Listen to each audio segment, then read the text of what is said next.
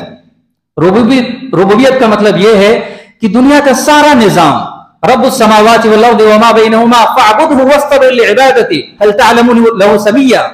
اللہ تعالیٰ کیا فرماتا ہے سورہ مریم آیت نمبر 65 میں کہ زمین اور آسمان میں جتنی چیزیں ہیں، خلا میں جتنی چیزیں ہیں، جتنے مخلوقات ہیں، سارے مخلوقات کے انتظام اور انصرام کو چلانے والی ذات کس کی ہے؟ اللہ تعالیٰ کی ہے. مگر بندہ مومن ایمان لانے کے بعد بھی کہاں جا رہا ہے؟ کسی اور شخص کے پاس جا رہا ہے، وہ بھی وہ شخص جو اس دنیا سے فنا ہو چکا ہے. ان کے پاس اولاد کی امیدیں، گھر میں ترقی آ جائے، خوشحالی آ جائے، اس کے لیے امیدیں، اس کے لیے دعائیں اور اس کے لیے قبروں کی زیارت.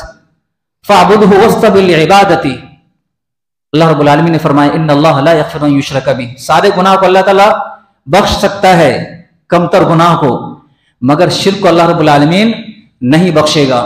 تو توحید کی ایک قسم ہے سب کچھ کرنے والی ذات اللہ تعالیٰ کی، شفا دینے والی ذات، موت زندگی دینے والی ذات، خوشیاں دینے والی ذات، غم اور رنج کا مالک، سب کچھ اللہ تعالیٰ ہے. تو دعائیں کس سے مانگی جائیں؟ اللہ تعالیٰ سے. امیدیں کس سے وابستہ کی جائیں؟ اللہ تعالیٰ سے. نہ کوئی ولی ہے، نہ کوئی پیر ہے، نہ کوئی بزرگ ہے جو ان معاملات میں اللہ کے علاوہ کوئی عمل دخل کر سکتا ہے. اللہ کے رسول صلی اللہ علیہ وسلم نے کیا فرمایا؟ لا املک من اللہ شیئا. قرآن میں ہے میں تمہارے کوئی کام نہیں آ سکتا، میں اللہ کے مقابلے میں کسی بھی چیز کا مالک نہیں ہوں.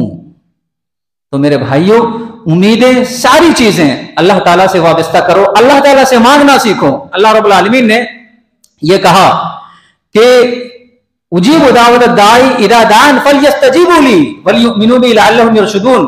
کہ جب بندے مجھ سے مانگتے ہیں تو میں دیتا ہوں اور اللہ تعالیٰ خوش ہوتا ہے.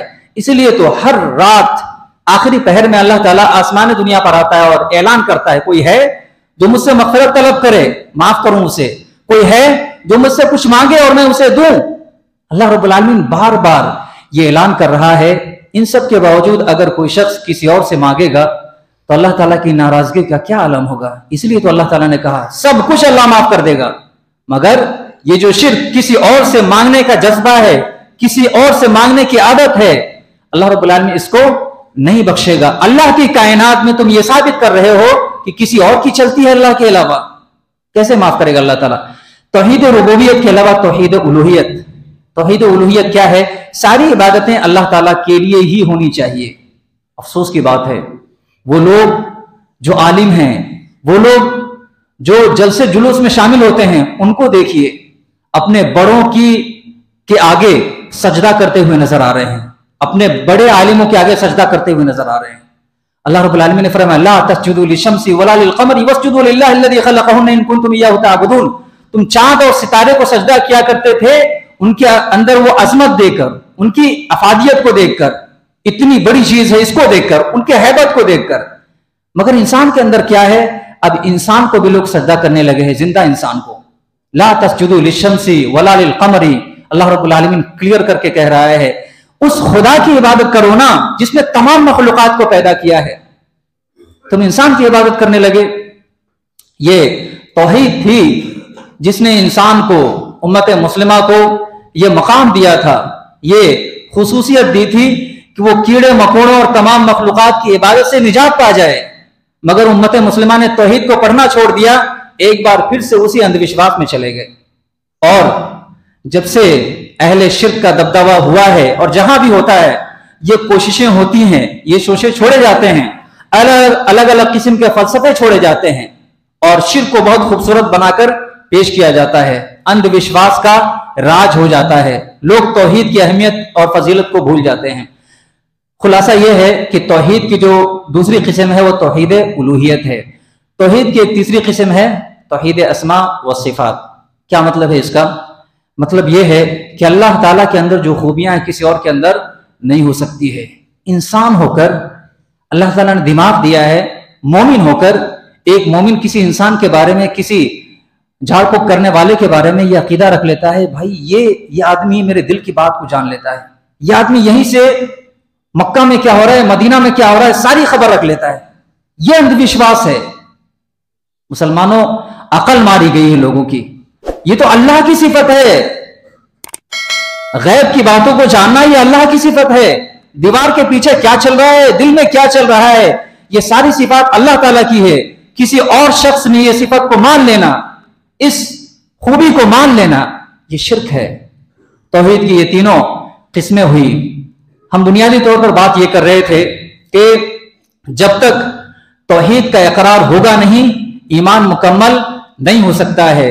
دلیل کیا ہے؟ اللہ رب العالمین فرماتا ہے مشرکین مکہ کے بارے میں، مشرکین مکہ کے سندرب میں اللہ تعالیٰ کیا فرماتا ہے؟ وَمَا يُؤْمِنُ أَكْثَرُهُمْ بِاللَّهِ إِلَّا وَهُمْ مُشْرِكُونَ، کہ اللہ کا اقرار کرنے کے بعد بھی لوگ شرک کرتے ہیں، اور یہ ایمان قابل قبول نہیں ہے۔ کیا مشرکین مکہ کا ایمان قابل قبول ہے؟ قابل قبول نہیں ہے، کیونکہ اللہ تعالیٰ نے سورہ زمر میں کیا فرمایا؟ وَالَّذِينَ اتَّخَذُوا مِن دُونِهِ أَوْلِيَاءَ مَا نَعْبُدُهُمْ إِلَّا لِيُقَرِّبُونَا إِلَى اللَّهِ زُلْفَىٰ۔ مشرکین مکہ نے اپنی طرف سے کیا مان لیا تھا کہ دیکھو اللہ تعالیٰ ڈائریکٹلی بات نہیں سنتا ہے۔ مشرکین مکہ بھی، مکہ کے مشرکین بھی، جن کے بارے میں اللہ تعالیٰ نے حکم لگا دیا کہ وہ کافر ہے، مشرک ہے، جہنمی ہے، وہ بھی کیا عقیدہ رکھتے تھے کہ اللہ تعالیٰ ہی ہمارا خالق مالک ہے۔ مگر یہ جو چھوٹے موٹے لوگ ہیں ان کو ہم ایجنٹ مانتے ہیں، کیونکہ ڈائریکٹلی اللہ تعالیٰ نہیں سنتا ہے، لہٰذا ہم ان کے سامنے اپنی باتیں رکھیں گے اور یہ ہماری باتیں اللہ تعالیٰ کے پاس پہنچائیں گے۔ اللہ تعالیٰ نے ان کے بارے میں کیا اسٹیٹمنٹ دیا؟ وَالَّذِينَ اتَّخَذُوا مِن دُونِهِ أَوْلِيَاءَ مَا نَعْبُدُهُمْ إِلَّا لِيُقَرِّبُونَا إِلَى اللَّهِ زُلْفَىٰ إِنَّ اللَّهَ يَحْكُمُ بَيْنَهُمْ فِيمَا هُمْ فِيهِ يَخْتَلِفُونَ، کہ یہ لوگ یہ کہتے ہیں کہ ہم اللہ تعالیٰ کی قربت چاہتے ہیں ایجنٹوں کے ذریعے سے، ہم ان کی عبادت نہیں کر رہے ہیں، ہم سجدہ کر رہے ہیں ان کو، لیکن ہم بائی پاس سجدہ کر رہے ہیں، ان کو سجدہ کر کے اللہ تعالیٰ کو سجدہ کر رہے ہیں۔ اللہ رب العالمین نے فرمایا نہیں، ان الذین کفروا من اہل الکتاب والمشرکین، انہوں نے کفر کیا، ڈائریکٹلی کفر کیا۔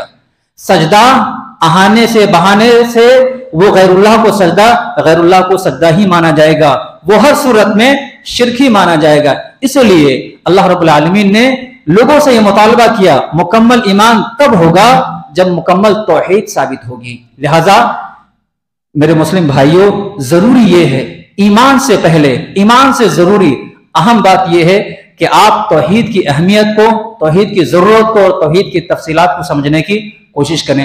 توحید کی فضیلت کیا ہے، ضرورت کیا ہے، ایک حدیث بیان کر کے انشاءاللہ اپنی بات کو مکمل کریں گے۔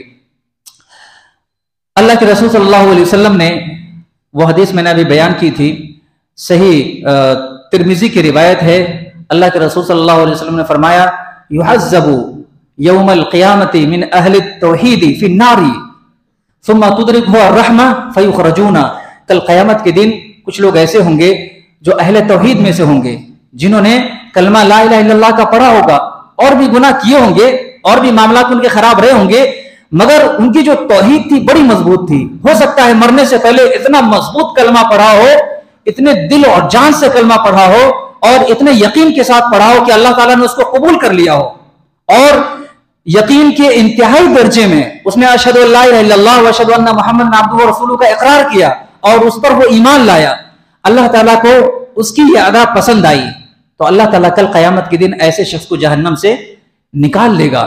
اللہ تعالیٰ کیا فرماتا ہے؟ 14ویں پارے کی پہلی آیت ہے، ربما یود الذین کفروا لو کانوا مسلمین، سورہ ہجر کی پہلی آیت ہے۔ کیا فرماتا ہے؟ ربما یود الذین کفروا لو کانوا مسلمین، کل قیامت کے دن ایسا ہوگا کہ کچھ کفار مشرکین یہ چاہیں گے، یہ تمنا کریں گے کہ کاش ہم مسلمان ہوتے، کاش ہم مسلمان ہوتے۔ ہوگا کیا؟ مفسرین نے ایک حدیث کے حوالے سے بیان کیا کہ ایسا بھی ہوگا کہ جو اہل توحید ہوں گے ان کو مشرکین تانا دیں گے، بہت توحید کیا کرتے تھے، تم تو ہو نا ہمارے ساتھ، جہنم میں تم بھی ہو۔ اللہ تعالیٰ کو اس بات کے لیے جلال آ جائے گا، حالانکہ اہل توحید کا ایک نہ ایک دن حساب ہونا ہے اور حساب ہو کر ان کو جنت میں جانا ہے، مگر اس وقت جو اپنے گناہ کی سزا کاٹ رہے ہوں گے اور گناہ کی، شرک کے علاوہ گناہ کی سزا کاٹ رہے ہوں گے، اسی درمیان میں